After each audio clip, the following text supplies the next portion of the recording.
नमस्कार. श्री परमानंद स्वामी लिखित कृष्ण सखा माझा भाग 1 हे पुस्तक आपण वाचत आहोत. आज आपण नारद नारायण भेट या प्रकरणातला पुढचा भाग वाचायला घेतो आहोत.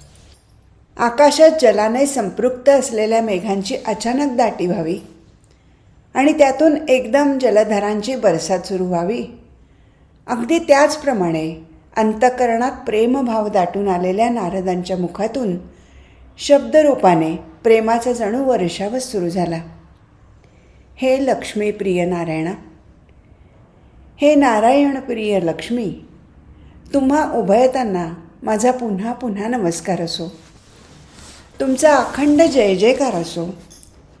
पृथ्वी तलावर कोणत्याही आदर्श आणि अनुरूप अशा पती पत्नीच्या जोडीला लक्ष्मीनारायणाचा जोडा असं संबोधण्याचा जो प्रघात आहे तो अगदी यथार्थच आहे.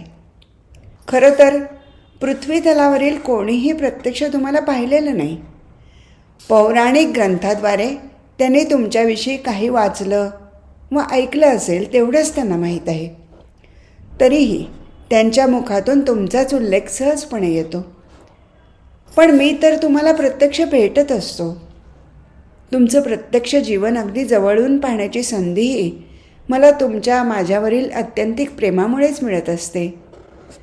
तुम्ही मला परका न मानता अगदी तुमच्या जवळचा समजता आणि तसंच नेहमी माझ्याशी वागता. हा तर मी माझा बहुमानच समजतो. सर्व नात्यापरते असणारे हे प्रेमाचे संबंध निर्माण होण्यासाठी मूळ कारण जरी हा नारायण असला तरी हे लक्ष्मी, तूही त्यासाठी सहाय्यभूत आहेस हे मी जाणून आहे. म्हणूनच हे महात्म्य जरी नारायणाचं आहे तरी तुझंही कौतुक आहे. नारायणाच्या प्रेमाला आणि कौतुकाला तू पात्र होऊन राहिली आहेस, यातच तुझं धन्यत्व आहे. कारण नारायणासारखं धनी मिळणं जेवढं दुर्मिळ आणि परमभाग्याचं आहे, तेवढंच त्या धन्याच्या सहवासात राहून प्रेमाने त्याची सेवा करून स्वतःचं जीवन धन्य करणं हेही दुर्मिळ म्हणून कौतुकास्पद आहे. हे लक्ष्मी, मागे एकदा तू म्हणाली होतीस की माझ्या येथील आगमनाने आणि भेटीने या नारायणाची कळी तात्काळ खुलते. पण आज तर मी इथे पाहत आहे की तुझ्या सहवासात अनुभवलेल्या प्रेमाने या नारायणाचं मुखकमल मी येण्याआधीपासूनच अगदी पूर्ण फुललेलं आणि अत्यंत प्रसन्न आहे. हे रहस्य काय आहे याचा उलगडा तुमच्या दोघांपैकी कोणी कृपा करून करेल का? प्रेमाच्या हक्काने विनोदयुक्त बोलणाऱ्या नारदांचं बोलणं ऐकून नारायण अत्यंत मोकळेपणाने हसला. लक्ष्मी थोडीशी लाजून हसली तर सर्वसाधारणत नेहमी गंभीर असलेल्या शेषाच्या मुखावरही काही स्मितरेषा झळकल्याच. लक्ष्मी आणि नारायणही एकमेकांकडे सहेतूक पाहून प्रेमाने हसले. थोडा वेळ कोणीच काही बोललं नाही. पण लगेचच लक्ष्मी नारदाला उद्देशून बोलू लागली. हे नारदा, तू तर अशा तऱ्हेने प्रश्न विचारत आहेस की जणू काही तुला काहीच ठाऊक नाही. अरे, हे रहस्य तुला माहीत नसणार तर दुसऱ्या कोणाला माहीत असणार? सर्वात प्रथम तूच तर हे रहस्य जाणलंस आणि अनेकांनाही तूच ते प्रगट करून दाखवलंस. मलासुद्धा हे नारायणाला प्रसन्न करण्याचं रहस्य तुझ्याकडूनच कळलं आणि हळूहळू आकलनही झालं. आता तर ते माझ्या प्रत्यक्ष अनुभवाचंही होत आहे. अंतःकरणाच्या ठायी नित्य स्वानंदात रमलेल्या नारायणाला आनंदित करणं म्हटलं तर कठीणच आहे. पण ते जर साधलं तर ते अत्यंत सोपंही आहे. आपण जर आपल्या मनातील नारायणविषयीच्या कल्पनेने किंवा त्याच्याविषयीच्या आपल्या बुद्धीच्या ज्ञानाने त्याला आनंदित करण्याचा प्रयत्न करू लागलो तर तो एक व्यर्थ खटाटोपच ठरतो. हा माझाही पूर्वीचा अनुभव होता. कारण त्यात आपण नारायणाच्या अंतःकरणापेक्षा स्वतःच्या मनाला आणि बुद्धीलाच प्राधान्य देतो आणि प्रमाणही देतो. त्यामुळे आपल्या सर्व प्रयत्नातील आणि कृतीतील मीपणा कायम राहतो. एवढंच नव्हे तर तो मीपणाच वारंवार पुढे येतो आणि सारखा नारायणाच्या आणि आपल्या आड येतो. त्या मीपणाचे क्लेश आपल्यालाही होतात आणि नारायणालाही होतात. त्या मीपणाला आपल्याला सोडवत नाही आणि नारायणाने तो दूर करण्याचा प्रयत्न केला तरी ते आपल्याला आवडत नाही. तेव्हा हा आड येणारा मीपणा बाजूला करण्याचं बळ आपल्यालाच यावं लागतं आणि ते बळ प्रयत्नपूर्वक घेतलं असताच येतं असा माझा अनुभव आहे. त्यासाठी सर्वात प्रथम आणि महत्त्वाची गोष्ट म्हणजे नारायणाला त्याचा स्वानंद उपभोगू देणं ही होय. कुठल्या तरी कृतीला आणि प्रसंगाला निमित्त करून तो स्वतःचं स्वतःवरील प्रेम अनुभवून स्वानंद भोगत असतो. त्याच्या कृतीत अत्यंत सहजता असते. त्यात कोणतीही कृत्रिमता नसते. त्याची ही सहज कृती अतिशय सूक्ष्म आणि तरल असते. त्यामुळे त्याच्या बाह्यकृतीत एखाद्या वेळेला अचानक बदल झालेला दिसतो. हाच क्षण आपल्या दृष्टीने नाजूक आणि महत्त्वाचा असतो. कारण नारायणाच्या बाह्यकृतीत रंगलेलं आपलं मन या क्षणातील बदलामुळे गोंधळून जातं आणि त्या बदलानुसार चटकन बदलायला तयार होत नाही. मनाच्या मूळ प्रकृती स्वभावानुसार या बाह्य बदलाचा कमी जास्त त्रास मनाला होतो. एवढंच नव्हे तर त्या स्वभावाच्या अहंकारामुळे मनाला एक प्रकारचा घट्टपणाच येतो आणि मनाची बदलण्याची लवचिकताच नाहीशी होते. तरीही कराव्या लागणाऱ्या बदलामुळे स्वभावाचा अहंकार दुखावला जातो आणि मनाला अत्यंत यातनाच होतात. परंतु या नारायणविषयीचा प्रेमभाव सबळ असेल तर हे मनाचे क्लेश सुसह्य होतात. एवढंच नव्हे तर स्वभावाचा अहंकारही त्या प्रेमभावाने हळूहळू गळून पडतो आणि भक्तिभावाने तर तो अहंकार पूर्णपणे लयालाच जातो. मग एकी एक भक्तिभावाने युक्त झालेल्या मनाचे प्रेमसूर नारायणाच्या अंतःकरणातील प्रेमनादाशी जुळायला जरासुद्धा वेळ लागत नाही. असं सुसंवादी झालेलं मन नारायणाच्या प्रेमाचा आनंद सहजपणे आणि पूर्णपणे अनुभवतं. या आपल्या आनंदानुभवामुळेच नारायणही आनंदित होतो आणि त्याची प्रसन्नता त्याच्या मुखावर वेलसते. तेव्हा नारायणाच्या प्रसन्नतेचं रहस्य आपल्या भक्तिभावात आहे. आपल्या भक्तिभावाचं रहस्य आपल्या ठिकाणी त्याच्याविषयी निर्माण झालेल्या अनन्य प्रेमात आहे. आता या अनन्य प्रेमाचं लक्षण मनाने, भावाने आणि प्रत्यक्ष कृतीनेच नारायणाच्या अंतःकरणाशी, त्याच्या बाह्यरूपाशी, त्याच्या त्या वेळच्या कृतीशी एकरूप होण्यामध्ये आहे. हे रहस्य तर नारदा मला तूच उलगडून सांगितलं आहेस. आता तूच मला हे रहस्य काय म्हणून पुन्हा का विचारत आहेस? याचंच रहस्य खरं तर मला तुझ्याकडून जाणून घ्यावंसं वाटतं आहे. लक्ष्मीच्या बोलण्याने तिच्या नारायणावरील प्रेमाचं रहस्य तर सर्वांना कळलंच, पण सर्वांच्या मुखावर प्रेमाचे हास्यही झळकलं. नारायणाच्या प्रेमाने सर्वांचीच अंतःकरणं भरून आली. सर्वांच्या स्थायी दाटलेला भाव मात्र शब्दरूप होऊन नारदाच्या मुखातून साकार होऊ लागला. प्रेमरसाने ओथंबलेल्या एकेका शब्दातून नारदाच्या अंतरात नित्य पाझरत असलेलं नारायणविषयीचं प्रेम जणू निर्झर होऊन स्रवू लागलं. नारायणाच्या सगुण प्रेमाच्या प्रभावाने नारायणाविषयीचा भक्तिभाव हाच ज्याचा स्वभाव होऊन राहिला आहे असा नारद स्वाभाविकपणे नारायणाच्या भक्तिप्रेमाचं महात्म्य गाऊन वर्णन करू लागला. हे प्रियतमा नारायणा, आमच्यासारख्या सामान्यांवर खरोखरीच तुझे अनंत उपकार आहेत. आम्हाला भक्त म्हणून पाहून आमच्या संगे तू तुझा आनंद पूर्णपणे उपभोगीत असलास तरी आम्ही तुझ्यापासून खरे विभक्तच आहोत हे तू जाणून असतोस. तुझ्या आनंदाच्या अनुभवाशी आम्ही आमच्या अवस्थेनुसार एकरूप होऊ शकत नाही हे सत्य तुला माहीत असल्यामुळे आमची अवस्था वरच्या स्तरावर यावी असा तू प्रयत्न प्रामाणिकपणे करत असतोस. सामान्यजन बाह्यसुखालाच आनंद समजतात आणि म्हणून त्यांचं या बाह्यसुखावरच प्रेम असतं. त्याच ठिकाणी त्यांचं मन कायमचं जडून बसलेलं असतं. या सुखासक्तीमुळेच त्यांचं मन दुर्बल होऊन राहिलेलं असतं. अशा त्यांच्या सुखासीन वृत्तीला तू प्रेमाने आणि कौशल्याने तुझ्याकडे वळवतोस. त्यासाठी सर्वप्रथम तू सामान्यातील सामान्यांनाही तुझ्या स्वानंद भुवनात बाह्यांगाने सहभागी करतोस. त्यांना आपलं सखा म्हणून आपलं सख्यत्व देऊ करतोस आणि त्यांना प्रेमाच्या बाह्य सुखाचा अनुभव आणून देतोस. या बाह्य सुखातील आगळं वेगळेपण काही जणांच्या लक्षात येतं आणि सुखासाठी संसाराकडे धावणारं त्यांचं मन त्यापासून हळूहळू परावृत्त होऊन तुझ्याकडे वळू लागतं. तुझ्या सहवासात तुझ्या आनंदाच्या सुखाचा अनुभव घेता घेता ते त्यांचं सर्व दुःख तेवढा वेळ विसरतात आणि त्यांचं मन थोडा वेळ शांत होतं. पण त्यातूनही काही भाग्यवंतांना तुझ्या प्रेमाने त्यांना तुझ्या आनंदात सहभाग देतोस, ते तुझे त्यांच्यावरील प्रेम त्यांना जाणवतं. त्यामुळे तुझ्या सहवासात मिळणाऱ्या बाह्यसुखाचाच केवळ मोह न धरता तुझ्या प्रेमालाच ते भुलतात आणि त्यांचं मन तुलाच वश होऊन राहतं. तुझ्या प्रेमालाच त्यांचं मन लाचावतं.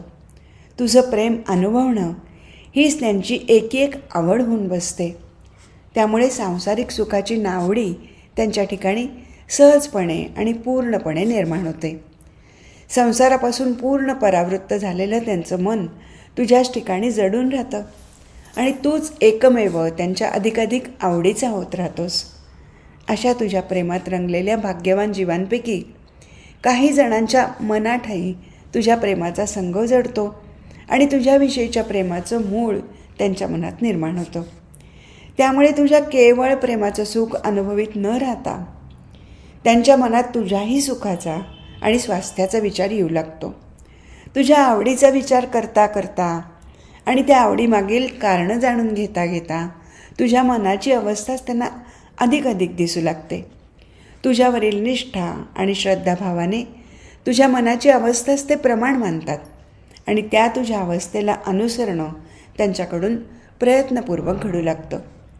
पण असं अनुसरणं त्यांच्या मनाच्या मूळ स्वभावाविरुद्ध असल्यामुळे स्वाभाविकपणे त्यांच्या मनाला सुरुवातीला अत्यंत क्लेश होतात. परंतु तरीही तुझ्यावरील अखंड प्रेम आणि अभंग श्रद्धा यातून निर्माण झालेल्या तुझ्याविषयीच्या प्रीतिभावाची मात त्यांच्या स्वभावावर होत राहते. त्यामुळे तुझं प्रेम अनुभवण्याच्या आड येणारा त्यांचा स्वभाव तेवढा वेळ का होईना पण निश्चितपणे बाजूला होतो आणि तुझं प्रेम त्यावेळी तरी पूर्णपणे अनुभवून तुला ते आनंदित करतात. तुला आनंदित करावं, तुला आनंदात पाहावं असा छंद मनाला लागून राहिला असताना काही जणांच्याच असं लक्षात येतं की तुला जरी ते आनंदित करत असले तरी तुझ्या आनंदाच्या अनुभवापासून ते स्वतः मात्र वेगळेच राहत आहेत. तुझ्या आनंदातच आपला आनंद आहे असा जरी त्यांचा भाव असला तरी तुझ्या आनंदाचं कारण काहीतरी वेगळंच आहे हे त्यांना निश्चितपणे जाणवतं आणि त्यांच्या मनात एक प्रकारचा दुरावाच निर्माण करतं.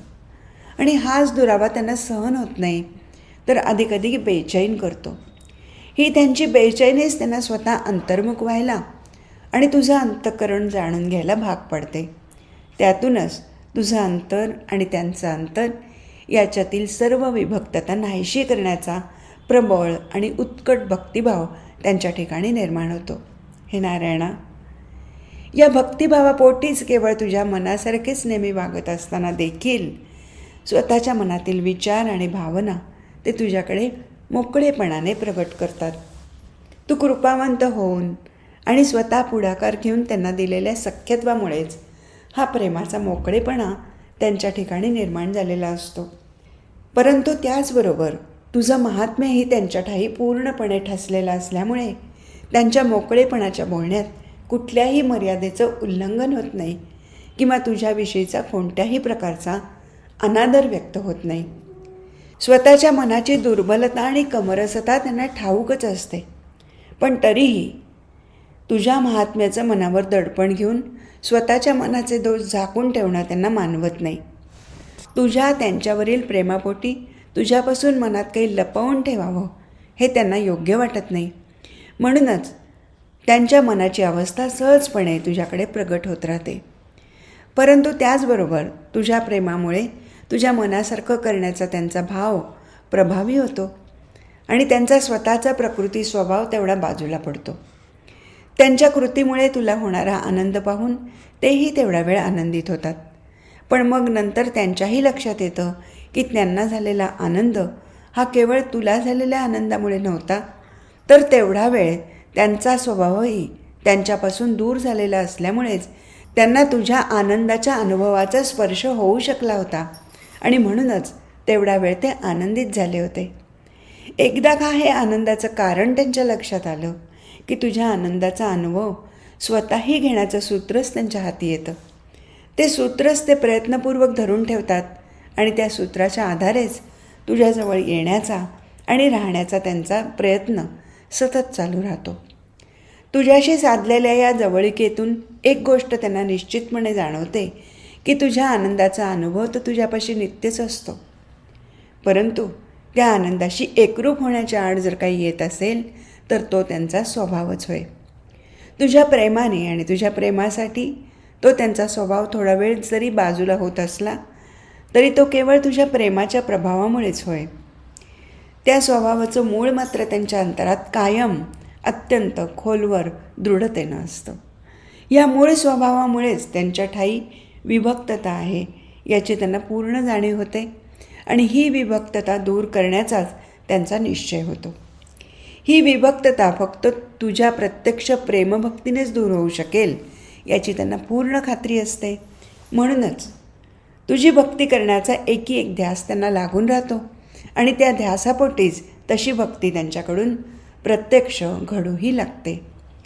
या भक्तिभावाचं पहिलं मूळ मुख्य लक्षण म्हणजे तुझ्याविषयीचं आत्यंतिक प्रेम हे होय. तुला पाहणं, तुझ्याशी बोलणं, तुला प्रत्यक्ष भेटून तुझ्या सर्वांगाचं प्रेम अनुभवणं आणि नित्य त्या प्रेमानुभवाच्या स्मरणात आणि ध्यासात राहणं हे तुझ्या भक्तांकडून एवढं सहजपणे आणि उत्स्फूर्तपणे घडत असतं की जणू त्यांना तुझ्याशिवाय दुसऱ्या कशाचंच भान नसतं. त्यांच्या जीवनात तुझ्याशिवाय दुसऱ्या कशालाच महत्त्व असत नाही. त्यांच्या दृष्टीने तुझ्याशिवाय दुसऱ्या गोष्टींना अस्तित्वच नसतं आणि असलंच तर त्यांची किंमत शून्य असते.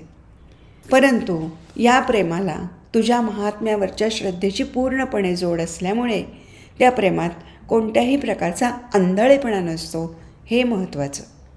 श्रद्धेमुळे प्रेम सखोल होतं, त्याला कणखरता येते, तिथे भावनिक दुर्बलता राहत नाही. तर प्रेमामुळे श्रद्धा व्यापक आणि बळकट होते, यात कोणताही संकुचितपणा राहत नाही.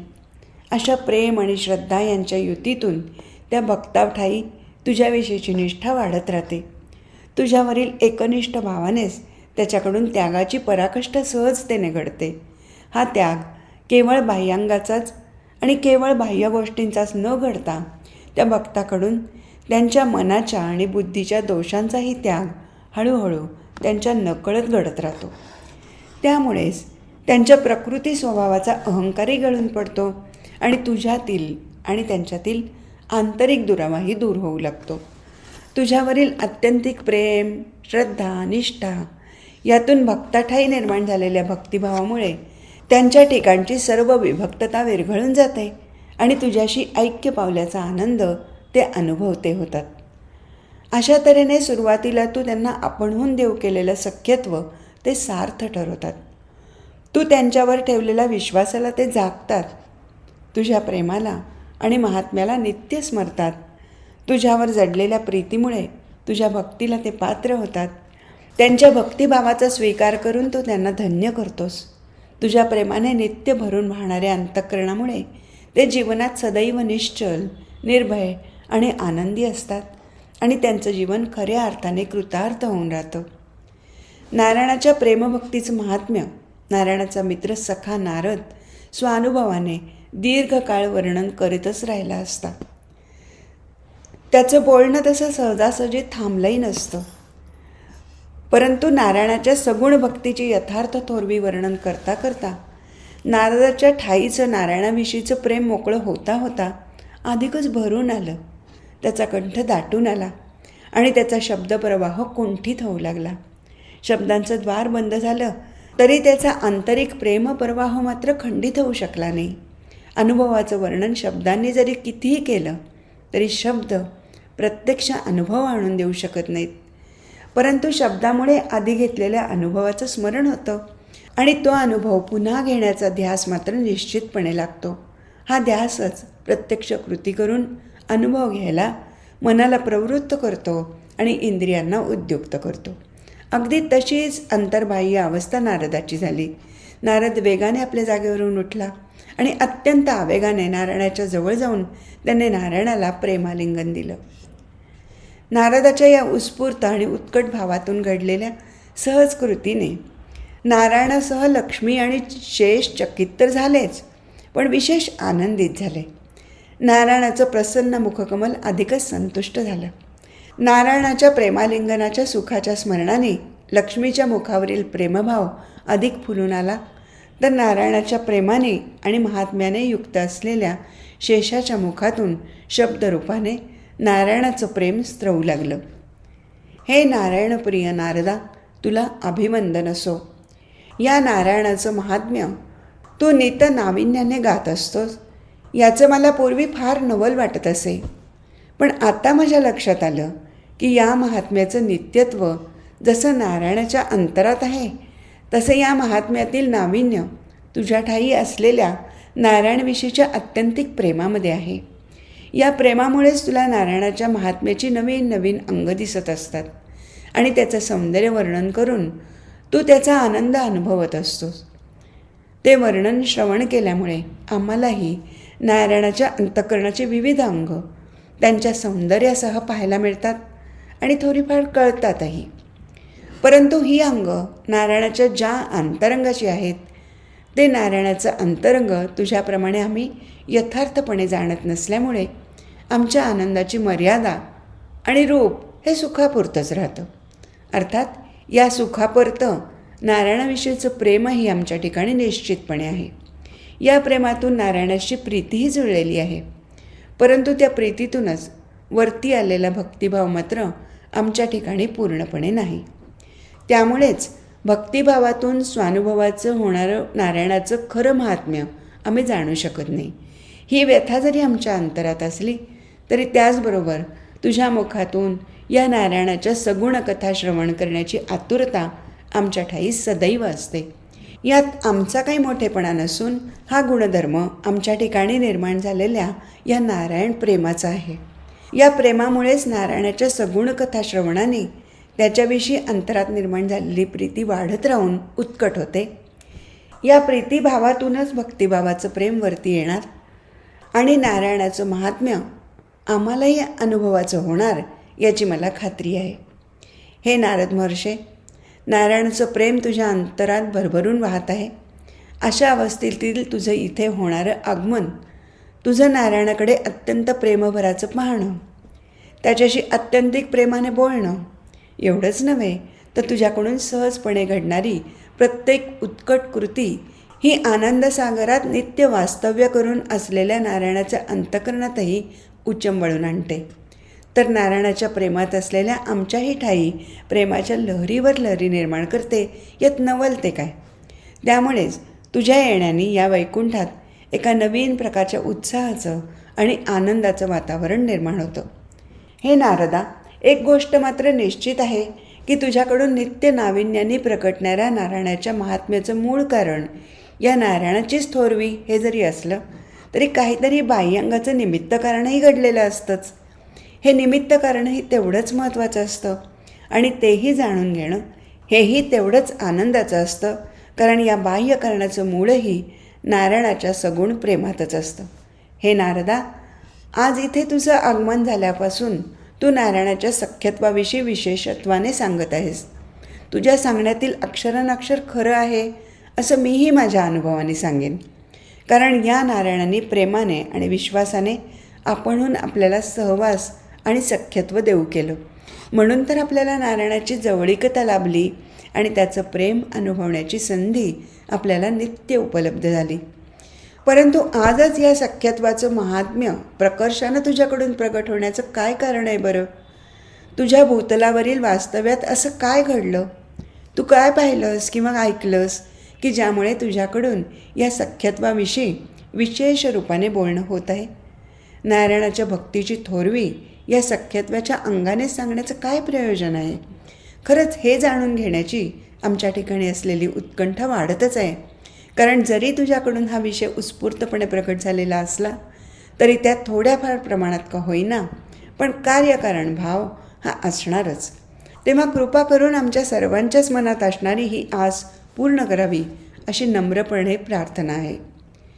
शेषाच्या यथार्थ बोलण्याने नारायण आणि लक्ष्मी दोघांनाही संतोष झाला आणि त्यांना शेषाचं कौतुकही वाटलं.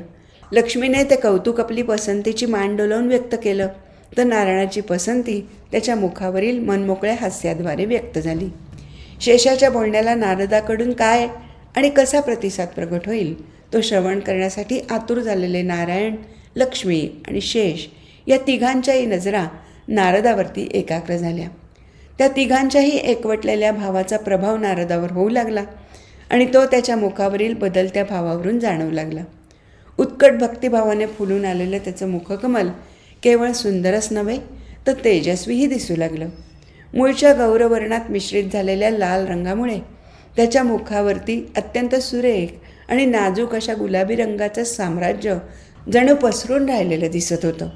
आपल्याकडे एकाग्र नजरेनं बघणाऱ्या त्या तिघांकडे पाहून नारदाने स्मितहास्य केलं.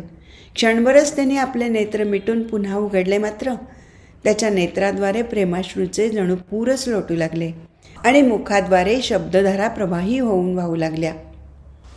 आज इथेच थांबू. हरिओम तत्सत.